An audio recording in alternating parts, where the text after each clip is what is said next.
looked at the state of religion today and thought, "This feels familiar"? That's because it is. Many of the things we see happening in modern religious circles, politics, division, corruption, pride, are the same things we read about in the Bible. Let's talk about how religious traditions today mirror the people and politics of biblical times, and what that means for us now. In biblical times, religious leaders weren't just spiritual guides. They were influencers of culture, law, and politics.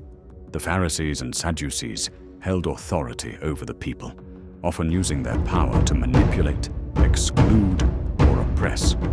Sound familiar? Today, some church leaders wield the same influence, endorsing politicians, influencing laws, and shaping public opinion in the name of God. In ancient Israel, the kings ruled the land, but they were still expected to follow God's law. Prophets were sent to correct them when they strayed.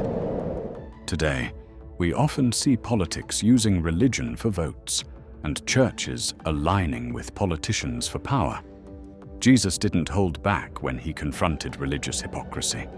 He said, "These people honor me with their lips, but their hearts are far from me."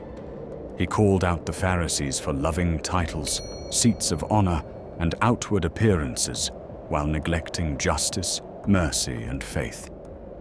And today, we still see churches obsessed with the outward, the perfect image, the brand, the performance, while ignoring the deeper heart issues. It's form without power, tradition without transformation. Let's look at some clear examples that mirror the past. Just like the sons of Eli, who stole from God's offerings, today some leaders twist scripture to exploit people for profit. In the Bible, the tribes of Israel were divided, and the Pharisees, Sadducees, and Essenes couldn't agree on doctrine. Today, the church is divided into thousands of denominations, often arguing more about tradition than truth. In Jeremiah's time, false prophets told the people what they wanted to hear. Today, many so-called prophets do the same, watering down truth to gain followers and likes. Isaiah said, "God was tired of empty rituals." God is still looking for people who worship in spirit and in truth, not just fancy lights and tight schedules. So what does this mean for us today? It means we need to be discerning. It means we must check our hearts, not just our church attendance. Are we living for God or just playing religion? Are we building His kingdom or ours? Because history may repeat itself, but you don't have to repeat the mistakes.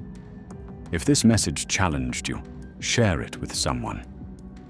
Let's return to the heart of God, because the world doesn't need more religion. It needs real revival.